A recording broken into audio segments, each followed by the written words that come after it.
ಜಾತಿ ಗಣತಿಗಾಗಿಯೇ ವಿಶೇಷ ಸಂಪುಟ ಸಭೆ, ಹೈ ವೋಲ್ಟೇಜ್ ಮೀಟಿಂಗ್ನಲ್ಲಿ ಬಿಸಿ ಬಿಸಿ ಚರ್ಚೆ, ಜಾತಿ ಭವಿಷ್ಯ ಬರೀತಿರುವ ಸಚಿವರು. ಇದುವೇ ಚದುರಂಗದ ಮೊದಲ ಸ್ಟೋರಿ. ಸಂಪುಟದಲ್ಲಿ ಜಾತಿ ಭವಿಷ್ಯ.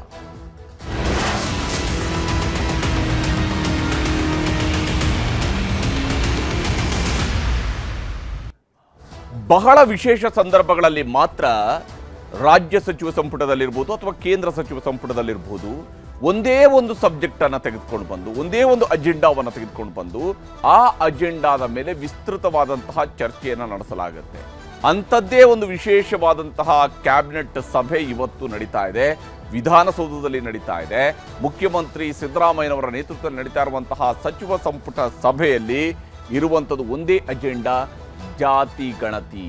ಕರ್ನಾಟಕ ಸಾಮಾಜಿಕ ಮತ್ತು ಶೈಕ್ಷಣಿಕ ಸಮೀಕ್ಷೆ 2015 ತಯಾರಾದಂತಹ ವರದಿ 2024 ಸರ್ಕಾರಕ್ಕೆ ಸಲ್ಲಿಕೆಯಾಗಿರುವಂಥದ್ದು. ಅದರ ಚರ್ಚೆಗೆ ಕೈಗೆತ್ತಿಕೊಂಡಿರುವುದು 2025ರಲ್ಲಿ ಮಂಡನೆಯಾಗಿರುವಂಥದ್ದು. ಸಂಪುಟ ಸಭೆಯ ಮುಂದೆ 2025 ಏಪ್ರಿಲ್ 11ರಂದು, ಅಂದರೆ ಸರಿಯಾಗಿ 10 ವರ್ಷಗಳ ನಂತರ ಯಾವ ದಿವಸ ಗಣತಿಯನ್ನು ಆರಂಭಿಸಿದ್ರು ಆ ದಿವಸದಿಂದ ಕರೆಕ್ಟಾಗಿ 10 ವರ್ಷದ ನಂತರ ಅದು ಮಂಡನೆ ಆಗಿದೆ. ಮತ್ತು ಇವತ್ತು 17ನೇ ತಾರೀಕರಂದು ಇದರ ಬಗ್ಗೆ ಚರ್ಚೆ ಶುರುವಾಗಿದೆ. ಜಾತಿ ಗಣತಿ ಬಗ್ಗೆ ವಿಧಾನಸೌಧದಲ್ಲಿ ಹೈ ವೋಲ್ಟೇಜ್ ಮೀಟಿಂಗ್ ಈಗ ಶುರುವಾಗಿದೆ.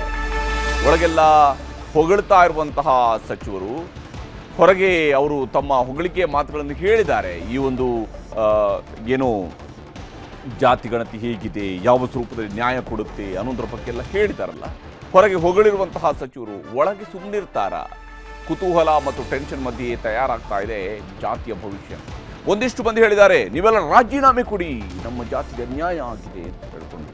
ತೀರಾ ಇಷ್ಟು ಅನ್ಯಾಯ ಆಗಿದೆ ಅಂತ ಹೇಳಿ ರಾಜೀನಾಮೆ ಕೊಟ್ಟು ಬರ್ತಾರೆ ನಮ್ಮ ಸಚಿವರುಗಳು ಅನ್ನುವಂಥದ್ದು ಕಲ್ಪಿಸಿಕೊಳ್ಳೋದು ಸ್ವಲ್ಪ ಕಷ್ಟದ ವಿಚಾರ. ಆದರೆ ಈಗ ವಿಷಯ ಇರುವಂಥದ್ದು ಯಾವ ಸ್ವರೂಪದಲ್ಲಿ ಈ ಒಂದು ಜಾತಿ ಗಣತಿಗೆ ಸಂಬಂಧಿಸಿದಂತೆ ತೀರ್ಮಾನಗಳನ್ನು ಕೈಗೊಳ್ತಾರೆ. ಜಾತಿ ಗಣತಿಯನ್ನು ಅಂಗೀಕಾರ ಮಾಡಿಕೊಳ್ಳುವಂತಹ ಕೆಲಸವನ್ನು ಮೊದಲ ಹಂತದಲ್ಲೇ ಸರ್ಕಾರ ಮಾಡುತ್ತಾ ಅಥವಾ ತಿರಸ್ಕರಿಸುತ್ತಾ, ಈ ಎರಡು ಆಯ್ಕೆಗಳ ಹೊರತಾಗಿ ಪರಿಶೀಲನೆಯ ಹಂತ ಅನ್ನುವಂಥದ್ದು ಒಂದಿರುತ್ತೆ. ಪರಿಶೀಲನೆಯಲ್ಲಿ ನಾವು ಮಾಡಿಕೊಳ್ತಿರ್ತೀವಿ ಅನ್ನುವಂತಹ ಕಾರಣಕ್ಕಾಗಿ ಪರಿಶೀಲನೆಗೆ ಒಪ್ಪಿಸ್ತಾರ. ಇದು ಬಹಳ ಮುಖ್ಯವಾಗಿರುವಂತಹ ಕುತೂಹಲ ಜಾತಿ ಗಣತಿಗೆ ಸಂಬಂಧಿಸಿದಂತೆ. ಹಾಗಾದರೆ ಜಾತಿ ಗಣತಿಗೆ ಸಂಬಂಧಪಟ್ಟಂತೆ ಕ್ಯಾಬಿನೆಟ್ ಮೀಟಿಂಗ್ನಲ್ಲಿ ಏನೇನು ನಡೀತಾ ಇದೆ ಅನ್ನೋದನ್ನು ನಿಮಗೆ ವಿವರಿಸುವಂತಹ ಪ್ರಯತ್ನವನ್ನು ಮೊದಲಿಗೆ ಮಾಡ್ತೀನಿ. ಸಂಪುಟದಲ್ಲಿ ಜಾತಿಯ ಭವಿಷ್ಯ ಇವತ್ತು ನಿರ್ಧಾರ ಆಗುವಂಥದ್ದಿದೆ. ಬಹಳ ಮುಖ್ಯವಾಗಿ ಇವತ್ತು ನಡೀತಾ ಇರುವಂತಹ ಸಚಿವ ಸಂಪುಟ ಸಭೆಯ ಸಂದರ್ಭದಲ್ಲಿ ಜಾತಿ ಗಣತಿ ವಿಚಾರವಾಗಿಯೇ ವಿಶೇಷವಾದಂತಹ ಸಚಿವ ಸಂಪುಟ ಸಭೆಯನ್ನು ಇವತ್ತು ಆಯೋಜನೆ ಮಾಡಿರುವಂಥದ್ದು. ಮುಖ್ಯಮಂತ್ರಿ ಸಿದ್ದರಾಮಯ್ಯನವರ ನೇತೃತ್ವದಲ್ಲಿ ಈ ಒಂದು ಸಭೆ ನಡೀತಾ ಇದೆ. ಇಲ್ಲಿ ವಿಧಾನಸೌಧದಲ್ಲಿ ಹೈ ವೋಲ್ಟೇಜ್ ಸಭೆ ನಡೀತಾ ಇದೆ. ಜಾತಿ ಒಂದೇ ಇಲ್ಲಿರುವಂಥ ಅಜೆಂಡಾ.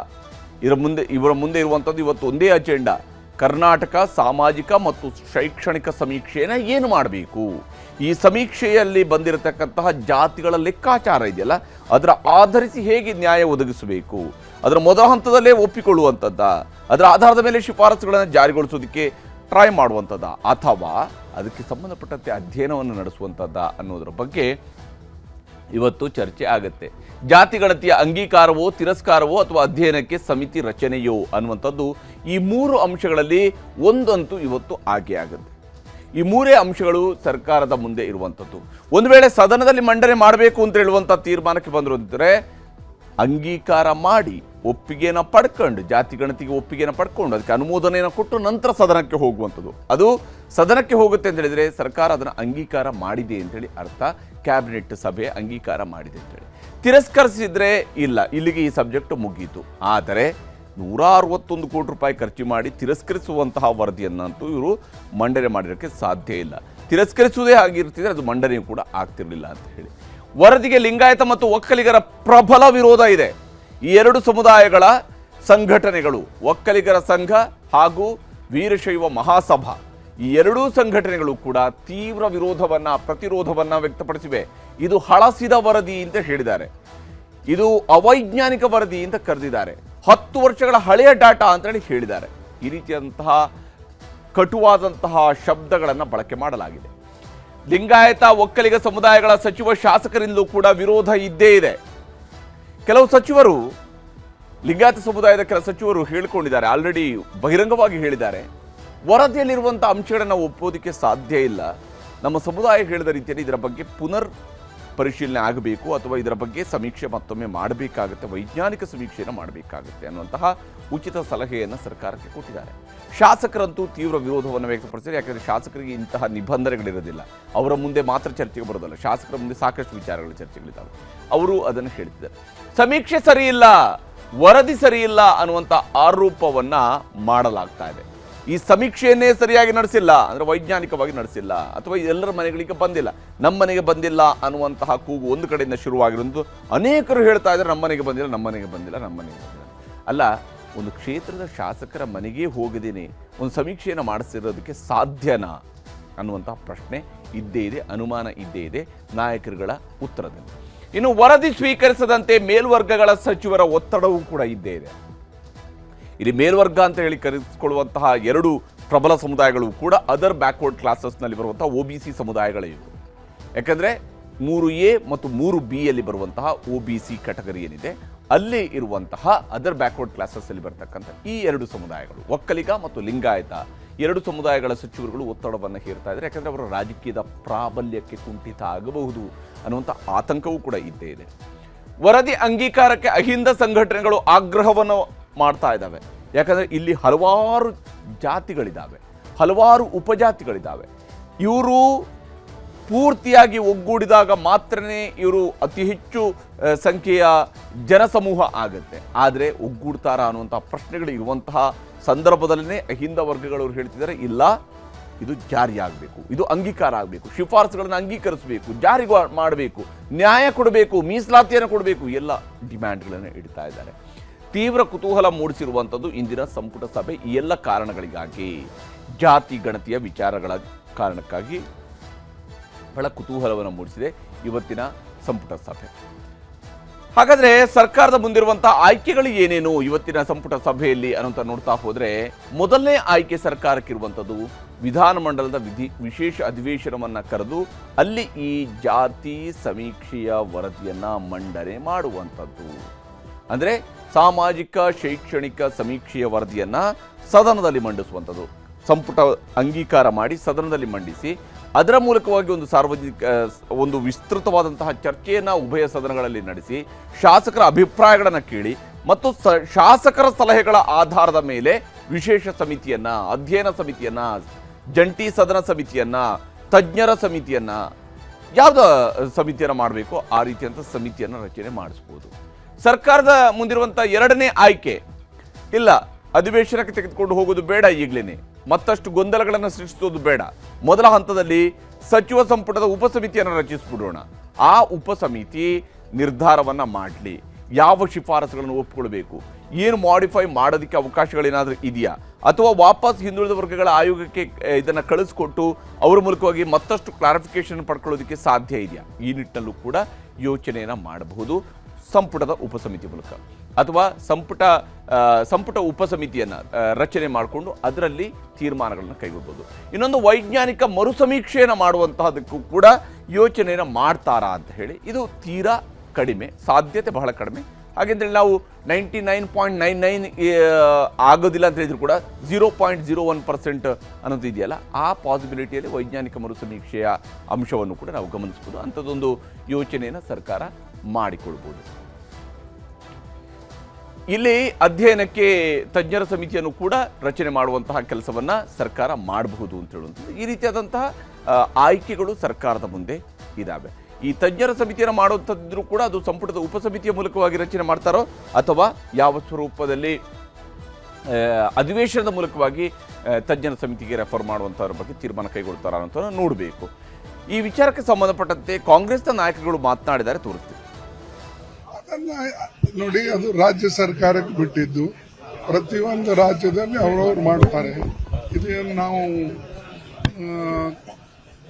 ಕೇಂದ್ರ ಸರ್ಕಾರ ವತಿಯಿಂದ ನಡೆದಂಥದ್ದು ಅಲ್ಲ. ರಾಜ್ಯ ಸರ್ಕಾರದವ್ರು ಏನು ನಿರ್ಣಯ ಮಾಡ್ತಾರೋ ಅವ್ರು ಡಿಸ್ಕಸ್ ಮಾಡಿ ಅವ್ರ ಕ್ಯಾಬಿನೆಟ್ನಲ್ಲಿ ಏನು ಹೊರಗೆ ಬರ್ತದೋ ಮತ್ತು ಆ ರಿಪೋರ್ಟು ಕೂಡ ನಾವು ನೋಡಿಲ್ಲ. ಅದನ್ನ ರಾಜ್ಯ ಸರ್ಕಾರಕ್ಕೆ ಬಿಟ್ಟು ಅರೆ ಇರಬಹುದು. ನನ್ನ ಅಭಿಪ್ರಾಯ ನಾ ಹೇಳಿದೆ. ಏನಾದರೂ ಲೋಪದೋಷ ಬರ್ಮಾಡ್ಕೋಬಹುದು ಅಂತ ಅವತ್ತು ಅದೇ ಹೇಳೋದು, ಇವತ್ತು ಅದೇ ಹೇಳೋದು. ಸರ್ ಮಾಡ್ಕೊಳ್ಳೋದಕ್ಕೆ ಅವಕಾಶ ಇದೆ. ಸರ್ಕಾರದ ಉದ್ದೇಶ ಆದಷ್ಟು ಎಲ್ಲರನ್ನ ಜೊತೆಗೆ ತೆಗೆದುಕೊಂಡು ಮುಂದೆ ಹೆಜ್ಜೆ ಇಡಬೇಕು ಅನ್ನೋದು ಸರ್ಕಾರದ ಉದ್ದೇಶ. ಅದನ್ನ ಪ್ರಾಮಾಣಿಕವಾಗಿ ನಾವು ಪ್ರಯತ್ನ ಮಾಡ್ತೇವೆ. ಯಾವ ಕಷ್ಟನೂ ಇಲ್ಲ, ಎಲ್ಲವೂ ನ್ಯಾಯಯುತವಾಗಿರುತ್ತೆ, ಕರೆಕ್ಟಾಗಿರುತ್ತೆ. ಮುಖ್ಯಮಂತ್ರಿಗಳು ಸಹ ಎಲ್ಲ ಸಮಾಜದ ಪರವಾಗಿದ್ದಾರೆ. ನಿಮಗಷ್ಟೇ ಕಷ್ಟ, ಹೊರಗಡೆ ಮೀಡಿಯಾದವರಿಗೆ ಹೈಕ್ ಮಾಡೋದಕ್ಕೆ ನಮಗೇನು ಕಷ್ಟ ಇಲ್ಲ, ಸರಿಪಡಿಸ್ತೀವಿ, ತೊಂದರೆ ಇಲ್ಲ. ಇಲ್ಲಿ ನಮಗೆ ಸಮಾಧಾನ ಎಲ್ಲಿ ಇರೋದು ಅಂದ್ರೆ ಅಕೌಂಟ್ಸ್ ನಂಬರ್ಸ್, ಆ ವಿಚಾರದಲ್ಲಿ ಆ ನಂಬರ್ಸ್ ವಿಚಾರನ ಕೊರತೆನ ಯಾವ ರೀತಿ ನೀಗಿಸ್ತಾರೆ ಅನ್ನೋದನ್ನ ಈ ಚರ್ಚೆಯಲ್ಲಿ ಆಗುತ್ತೆ ಸಭೆಯಲ್ಲಿ. ಅದ್ರ ಆಗ್ಲಿಲ್ಲ ಅಂದ್ರೆ ಮರುಪರಿಶೀಲನೆ ಮಾಡೋ ವಿಚಾರದಲ್ಲಿ ಯಾವ ರೀತಿ ಮಾಡ್ತಾರೆ ಅನ್ನೋದನ್ನ ಚರ್ಚೆ ಮಾಡ್ಕೊಂಡು ಹೇಳ್ತೀನಿ ಅಂತ ಹೇಳೋರೆ ನಾವು ಅದನ್ನ ಕಾದು ನೋಡ್ತೇವೆ. ಇಲ್ಲಿ ವೆರಿ ಕ್ಲಿಯರ್ ಆಗಿ ಇರುವಂತಹ ಒಂದು ಅಂಶವನ್ನು ನಾವಿಲ್ಲಿ ಗುರುತಿಸಬಹುದು. ಅಂದ್ರೆ ಸಂಪುಟದ ಒಳಗಡೆ ಇರುವಂತಹವರು ಕೂಡ ಸಿದ್ದರಾಮಯ್ಯನವರ ಬಣದವರು ಹೇಗೆ ಮಾತನಾಡ್ತಾರೆ, ಶಿವಕುಮಾರ್ ಕಡೆಯವರು ಹೇಗೆ ಮಾತಾಡ್ತಾರೆ ಅನ್ನೋದು ಕೂಡ ಗೋಚರಿಸುತ್ತೆ. ಅವರವರ ಮಾತುಗಳಲ್ಲಿ ಗೊತ್ತಾಗುತ್ತೆ. ಮರು ಸಮೀಕ್ಷೆ ಮಾಡಬೇಕು ಅಥವಾ ನಂಬರ್ಗಳ ಬಗ್ಗೆ ಅನುಮಾನ ಇದೆ ಅನ್ನುವಂಥ ಮಾತುಗಳನ್ನು ಹೇಳುವಂಥದ್ದು ಒಂದು ಬಣ. ಇನ್ನೊಂದು ಬಣ ಇಲ್ಲ, ನಾವು ಯಾರಿಗೂ ಅನ್ಯಾಯ ಆಗೋದಕ್ಕೆ ಬಿಡೋದಿಲ್ಲ ಅಂತ ಹೇಳುವಂಥ ಇನ್ನೊಂದು ಬಣ. ಈ ರೀತಿಯಾದಂತಹ ಬಣಗಳು ಕೆಲಸವನ್ನ ಮಾಡ್ತಾ ಇದ್ದಾವೆ. ಇಲ್ಲಿ ಸರ್ಕಾರಕ್ಕೆ ಆಪತ್ತು ಇದೆಯಾ? ಯಾಕಂದ್ರೆ ಸರ್ಕಾರ ಕಿತ್ತು ಹಾಕೋ ತನಕ ನಾವು ಹೋರಾಟ ಮಾಡ್ತೀವಿ, ಈ ಪದವನ್ನು ಬಳಕೆ ಮಾಡಿದ್ದಾರೆ ಒಂದು ಸಂಘಟನೆಯ ನಾಯಕರು. ಇನ್ನೊಬ್ಬರು ನಾಯಕರು ಹೇಳಿದ್ದಾರೆ, ಎರಡು ಪ್ರಬಲ ಸಮುದಾಯಗಳನ್ನ, ಒಕ್ಕಲಿಗ ಮತ್ತು ಲಿಂಗಾಯತ ಅನ್ನುವಂಥ ಎರಡು ವೀರಶೈವ ಲಿಂಗಾಯತ ಮತ್ತು ಒಕ್ಕಲಿಗ ಅನ್ನುವಂಥ ಎರಡು ಪ್ರಬಲ ಸಮುದಾಯಗಳನ್ನು ಎದುರು ಹಾಕಿಕೊಂಡು ಸರ್ಕಾರ ನಡೆಸೋದಕ್ಕೆ ಸಾಧ್ಯನಾ ಅನ್ನುವಂಥ ಪ್ರಶ್ನೆಯನ್ನ ಸರ್ಕಾರದ ಭಾಗವೂ ಆಗಿರ್ತಕ್ಕಂಥ ಒಬ್ಬ ಶಾಸಕರು, ಹಿರಿಯ ನಾಯಕರು ಕೇಳಿದ್ದಾರೆ. ಈಗ ಜಾತಿ ಜೇನುಗೂಡಿಗೆ ಕೈ ಹಾಕಿರುವಂತಹ ಸಿದ್ದರಾಮಯ್ಯನವರು ಇದು ಅವರಿಗೆ ಕಚ್ಚುತ್ತೋ ಅಥವಾ ಸಿಹಿ ಕೊಡುತ್ತೋ ಅಂತ ಹೇಳಿ, ಜೇನೇ ಸಿಗುತ್ತೋ ಅಥವಾ ಜೇನು ನೊಣದ ಕಡಿತ ಮಾತ್ರ ಸಿಗುತ್ತೋ ಅಂತ ಹೇಳಿ, ಆ ರೀತಿಯಾದಂತಹದ್ದು. ಯಾಕಂದರೆ ಜೇನುಗೂಡಿಗೆ ಕೈ ಹಾಕುವಂಥದ್ರ ಕೆಲಸವನ್ನು ಸಿದ್ದರಾಮಯ್ಯನವರು ಮಾಡಿ ಆಗಿದೆ. ಇದರ ರಿಸಲ್ಟ್ ಈಗ ಗೊತ್ತಾಗಬೇಕಾಗುತ್ತದಷ್ಟೇ. ಜಾತಿ ಗಣತಿ ವರದಿ ಜಾರಿ ಮಾಡಿದರೆ ಸರ್ಕಾರಕ್ಕೆ ಆಪತ್ತು ಎದುರಾಗುತ್ತಾ ಅನ್ನುವಂತಹ ಪ್ರಶ್ನೆ ಮತ್ತು ಅನುಮಾನ ಇದ್ದೇ ಇದೆ. ಯಾಕಂದರೆ ಇಲ್ಲಿ ಎಲ್ಲ ಸಮುದಾಯಗಳನ್ನು ಓಲೈಕೆ ಮಾಡಿಕೊಂಡು ಜಾತಿ ಗಣತಿಯಲ್ಲಿ ಹೋಗೋಕ್ಕಾಗೋದಿಲ್ಲ.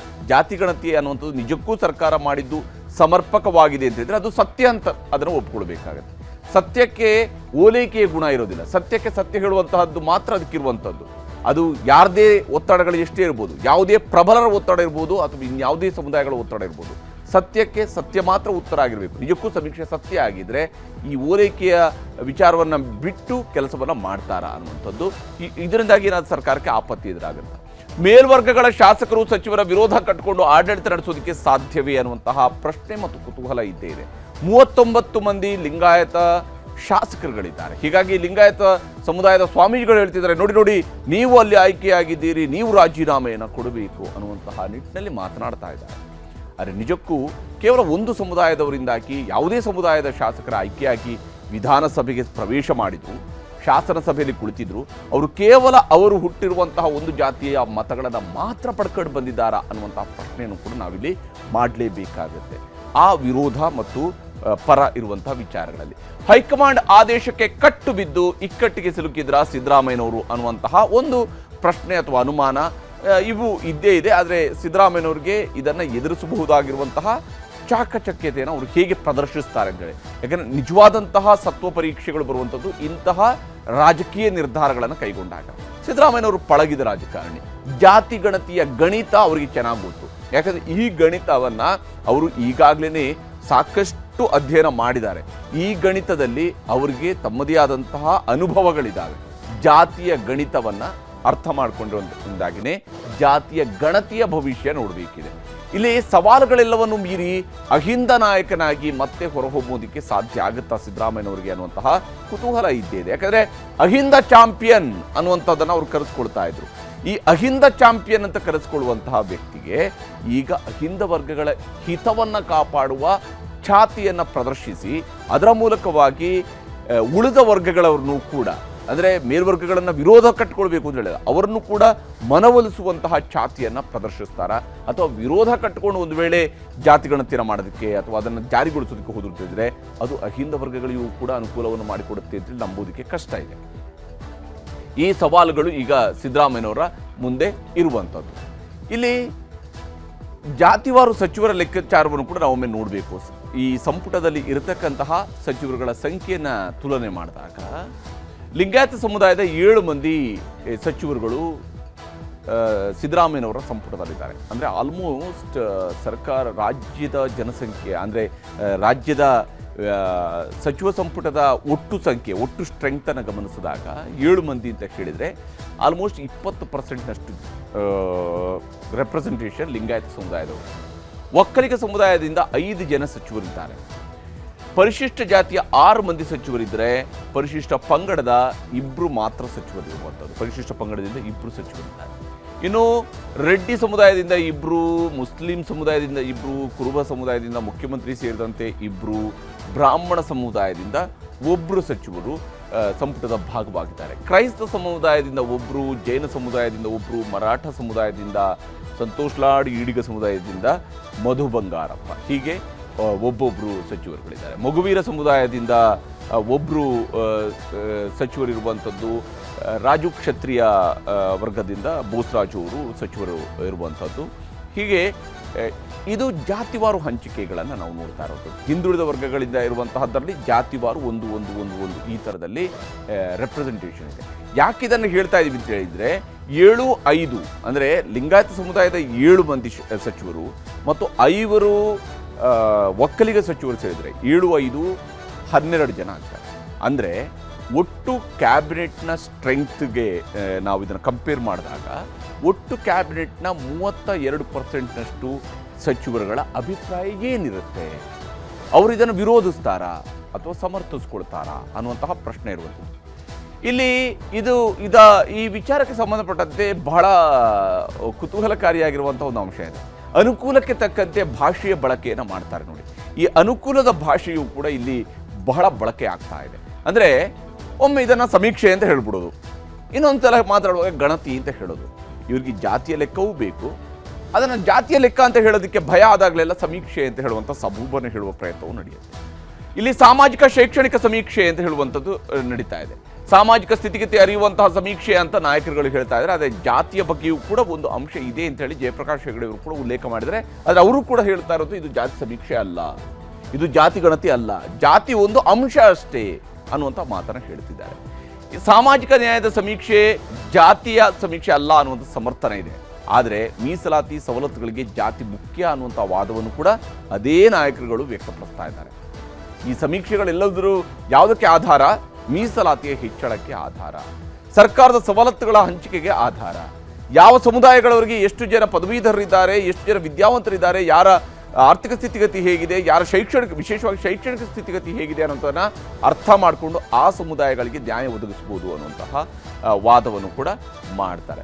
ಈ ರೀತಿಯಾದಂಥ ವಾದಗಳಿದ್ದಾವೆ. ಆದರೆ ಇವೆಲ್ಲದರ ಹೊರತಾಗಿಯೂ ಕೂಡ ನಿಜಕ್ಕೂ ಸರ್ಕಾರ ಇವತ್ತು ಸಚಿವ ಸಂಪುಟ ಸಭೆಯಲ್ಲಿ ಏನು ತೀರ್ಮಾನ ಕೈಗೊಳ್ಳುತ್ತೆ ಅನ್ನೋದು ಬಹಳ ಮುಖ್ಯ ಆಗಿದೆ.